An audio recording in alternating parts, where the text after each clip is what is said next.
Yo guys, and welcome to my video. A few months, kau mesti tahu kan, ada dua telefon yang baru saja dilancarkan, that is iPhone 14 Pro dan juga Xiaomi 12T Pro. Dua-dua ni actually aim dekat different kind of level untuk orang bayar. Contohnya macam yang ni, memang aim untuk jadi yang paling premium. Sebab harga dia mahal, starting pun RM5,000 lebih kan. So tak semua orang mampu beli, tapi ada orang nak beli.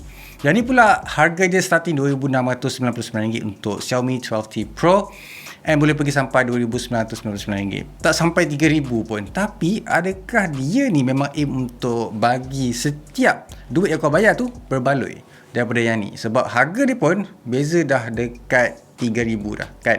Okay, sekarang ni kita akan buat comparison satu persatu. Dia punya performance, kamera penawaran. Kita akan deep dive untuk korang sendiri tentukan sama ada duit korang tu berbaloi beli yang 12T Pro ataupun iPhone 14 Pro ni. Okay, pertama sekali kita akan comparekan antara dua ni adalah dia punya white balance. Kalau korang perasan dekat Xiaomi ni lebih ke arah biru kalau ikutkan, dan kalau tengok pada iPhone juga dia lebih kepada arah biru, tapi tak sekuat macam apa yang Xiaomi tawarkan dekat sini.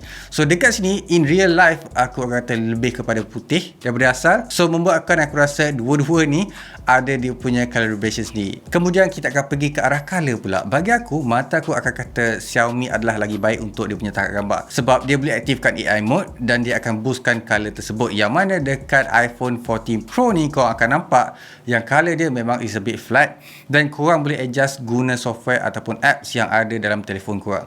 So dekat Xiaomi korang boleh like snap dan post dekat social media, tapi dekat iPhone kalau korang nak lagi punchy, terpaksa pergi dekat Lightroom ataupun Visual Cam untuk applykan that boost untuk saturation ataupun nak letak korang punya light sendiri. Dan comparison yang akan membelahkan antara dua ni adalah dia punya quality ataupun detail.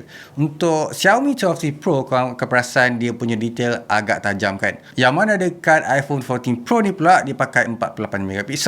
Dia tak setajam macam apa yang Xiaomi tawarkan. Bagus dekat sini 200MP ni terdapat pelbagai situasi ataupun composition yang korang nak bila tangkap gambar tu. Sama ada korang boleh crop, sama ada ke kiri atau ke kanan, dan ikut aspect ratio yang korang nak sendiri. Yang mana 48MP tak salah sebenarnya untuk korang crop, tapi untuk dia punya detail terpaksa dikorbankan, yang mana kau akan dapat resolusi yang sedikit rendah daripada biasa. Yang mana dekat 200MP ni tak ada masalah kalau ikutkan. Kalau kau nak tahu juga, kedua-dua telefon ni mampu untuk bagi penawaran tangkapan guna RAW. So untuk Apple Pro RAW kau boleh dapat tangkap 48MP tu dengan secara detail dan juga color yang kau boleh adjust bila korang guna apps yang tersendiri ataupun edit je dalam dia punya Photos app. Kemudian untuk Xiaomi ni pula korang boleh guna RAW mode tu guna 50MP.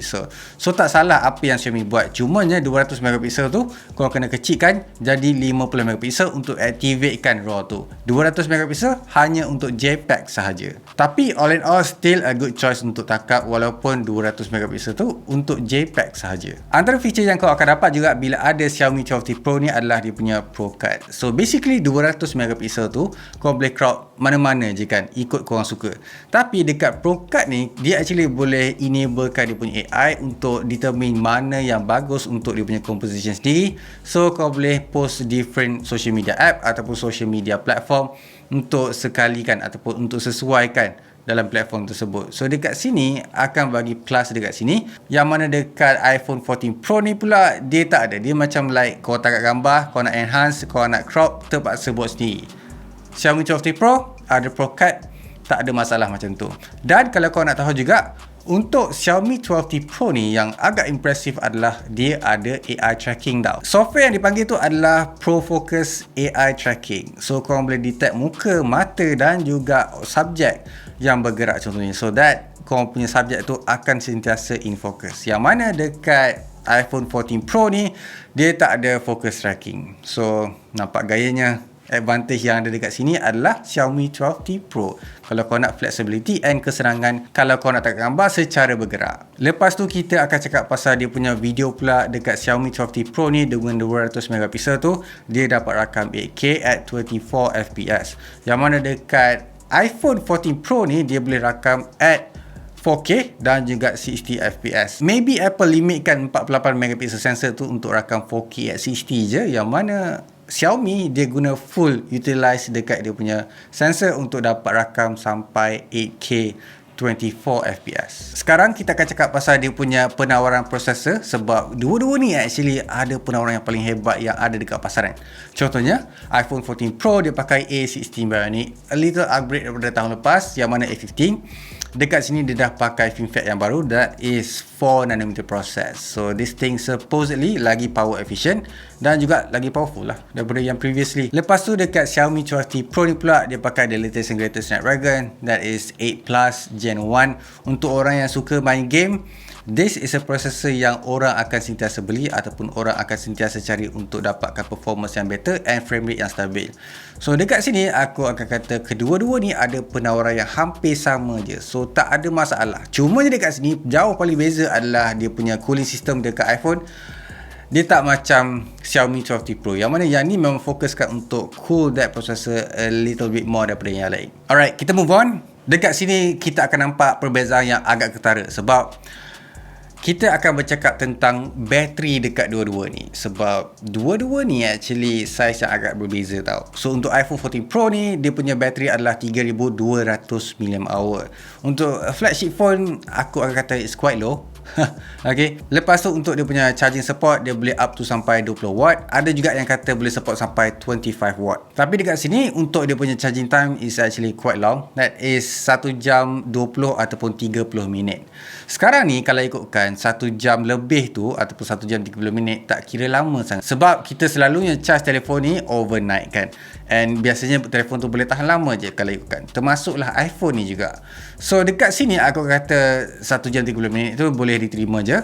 Tapi masalahnya bila korang comparekan dengan Xiaomi 12T Pro ni, yang mana bateri dia adalah 5000 mAh.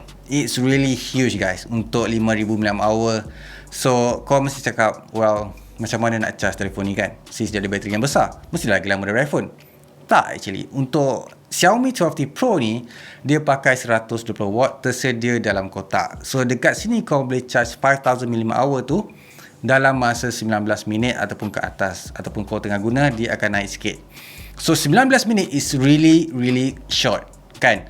So kalau kau tengah mandi pagi hari tu, lepas tu habis mandi, telefon ni dah penuh dah kau punya charge tu. Hebat tak hebat? Lepas tu dia pakai USB Type-C. Yang ni still lagi pakai Lightning connector. So kalau kau nak dapatkan iPhone yang pakai USB Type-C, mungkin tahun depan ataupun mungkin di masa akan datang. Yang tu tak pasti. Yang pasti Xiaomi 12T Pro dah ada. Next, kita akan cakap pasal benda yang agak jarang aku bercakap, that is dia punya speaker. Dua-dua ni actually pakai stereo speaker tau. So dua-dua ada kelulusan Dolby Atmos sound di bawah sound signature tu. Tapi untuk apa yang ada dekat Xiaomi 12T Pro ni pula adalah ditune oleh Harman Kardon.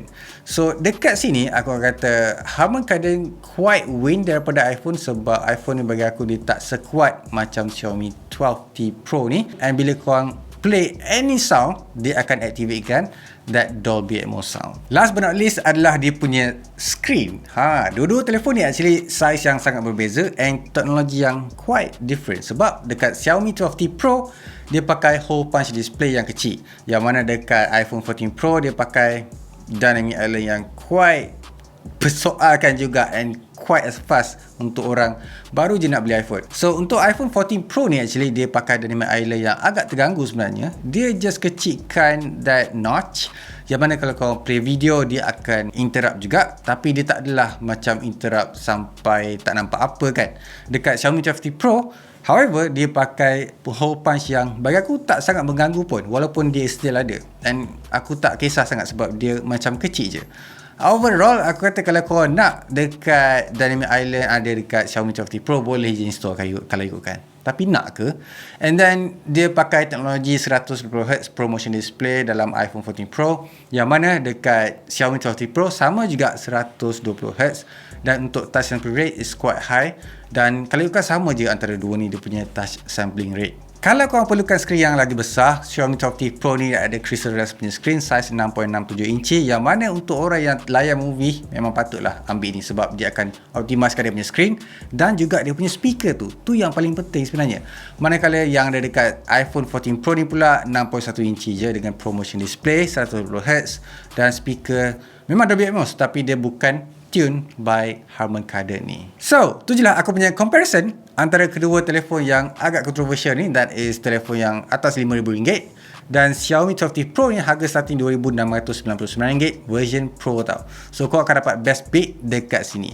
Kalau kau nak beli Xiaomi 12T Pro ni, korang actually dah boleh pre-order sekarang dan korang akan dapat free TV siap. So free gift macam ni kita memang nak, dan aku suka dengan apa yang Xiaomi tawarkan. Dan kau akan dapat free voucher juga. Aku akan tinggalkan link dekat bawah. However, kalau kau beli iPhone, case pun tak dapat.